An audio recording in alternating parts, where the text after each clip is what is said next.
أنس بن مالك بن النضر من الأنصار من الخزرج، ولد قبل هجرة النبي صلى الله عليه وسلم ب10 سنوات. فلما سيدنا النبي صلى الله عليه وسلم هاجر من مكة للمدينة كان عمر أنس رضي الله عنه 4 سنة 10 سنوات. فجاءت أمه أم سليم أم سيدنا أنس جاءت به إلى النبي صلى الله عليه وسلم وقالت يا رسول الله هذا أنس خادمك.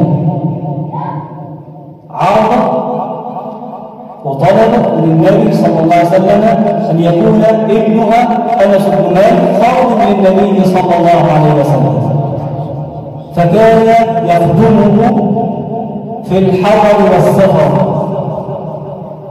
فكم رأى النبي صلى الله عليه وسلم، كم أملى عينيه من الحبيب المصطفى صلى الله عليه وسلم، كم سمع من كلام من النبي صلى الله عليه وسلم وهو يقول له يا أنس افعل كذا أو يا أنس اذهب بكذا.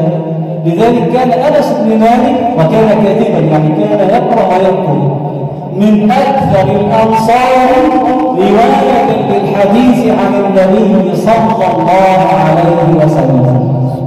روى عن سيدنا النبي صلى الله عليه وسلم 2286 حديث. روى عن النبي صلى الله عليه وسلم 2286 حديث. يحدثنا أنس بن مالك رضي الله عنه وأرضاه عن جوانب من عظمة المصطفى صلى الله عليه وسلم. يقول لقد خدمت النبي صلى الله عليه وسلم 10 سنين فوالله ما قال لي أف قط. تتخيل إن أنس بن مالك بيخدم النبي صلى الله عليه وسلم 10 سنوات 10 سنين. النبي سيدنا النبي صلى الله عليه وسلم ما يقولوش ولا مرة أف. احنا كم مرة بنقولها لأبنائنا في اليوم الواحد؟ كم مرة بنقولها لزوجاتنا؟ كم مرة لو عندك واحد بيشتغل في مصلحة أو بيشتغل عندك باليومية بتقول له كم مرة أوف، وكم مرة الشغل دي ما ينفعش، وكم مرة حرام عليك، وكم مرة اتق الله وحلل لقمتك. أنس بن مالك يظل بيخدم سيدنا النبي صلى الله عليه وسلم 10 سنين.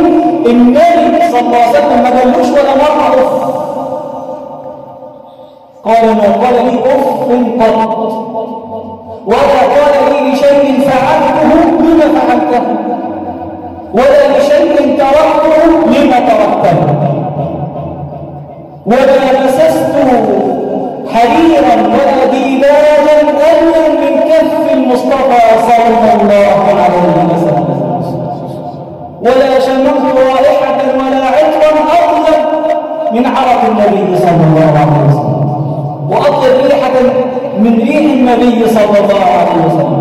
حتى من أم سليم النبي صلى الله عليه وسلم في ذات يوم يبيت أو يقيل عنده فيعرف النبي صلى الله عليه وسلم فتأخذ أم سليم هذا العرق وتضعه في زجاجة.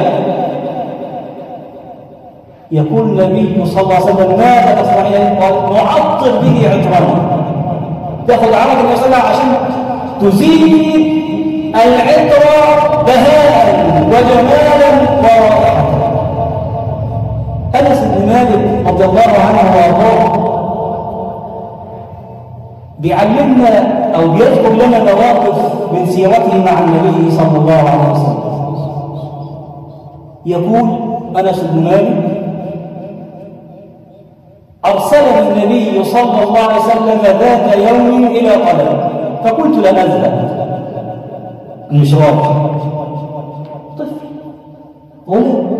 وفي نفسي أن أذهب، يعني أقول مش رايح بس أروح. قال فوقفت عند الصبيان وهم يلعبون، زي ما تبقى ابنك كده في مشوار في يتأخر كده ويتسكع في الطريق كده أو ينسى يقف في المكان ينسى كده. فجاء إليه النبي صلى الله عليه وسلم وهو يلعب مع الصبيان يقول أنس فما شعرت إلا من يمسكني برفق من أذني. فقال له النبي صلى الله عليه وسلم يا أنس هل ذهبت إلى ما أرسلتك إليه؟ قال